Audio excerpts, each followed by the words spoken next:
importance of media coverage during the elections. William Bird, the director at Media Monitoring Africa, joins me now for more on this. William, thank you very much for your time this evening. Perhaps, we cannot run away from this.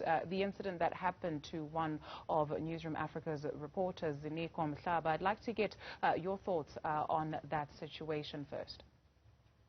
Hi, good evening. Yeah, it's despicable, to be quite frank. It's for that kind of incident to happen. I really hope that the IEC is going to demand a full response from the SAPS on a very urgent basis, because you cannot allow a situation where a journalist is just doing their job and they are then arrested without seemingly being given the information on the basis on which they've been arrested, especially if they weren't causing some kind of disturbance or if they weren't breaking the law. I just can't imagine why you would do that. And the reason it's so completely and utterly egregious, especially on this day, is that the role of the media in an election period is absolutely critical. People rely on the media to let them know what's happening, when to vote, how to vote, all sorts of things around basic voter education, but crucially, information that's credible, that's accurate, that they can rely on. For the last several weeks, media have been talking about what the political parties are standing for, exposing things, revealing things, covering all sorts of different angles, to then go and actively prevent one of our journalists from doing their job on the day of elections with seemingly no justifiable cause whatsoever is completely and utterly unacceptable and needs to be condemned in the strongest terms, and the IEC need to demand answers from the SAPS as to what on earth they thought they were doing. It could be argued very well that there's no freer media, if you will, than South African media. That's if we compare it to the rest of the continent, right? So for somebody that is looking at this situation and asking themselves, was this the exception to the rule, or is this how South African police engage journalists in the country? Well, look, we do know that firstly, we aren't quite the best on the continent. I think Namibia beat us in the last World Press Freedom Rankings, but we are certainly right up there in terms of our media freedom, and that's something we need to protect and treasure, if we are to retain ourselves as a democracy.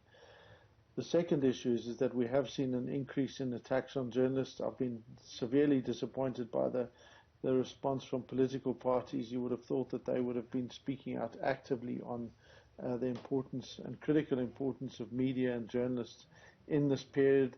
And they seem to be absent in their condemnation of this, but also absent in their general protection and voicing of the importance of media in this particular period. So the short answer, I think, is that anyone that's looked at our elections, however, will see that this is something we're actually really, really good at. I know that there have been issues today, as there are issues in every elections period, but the way that we deal with them tends to be open and transparent and accountable. Your interview just before that was going through in detail how these things all work. We had no idea about that sort of thing in the USA, and the USA elections were still called into question by none other than their president.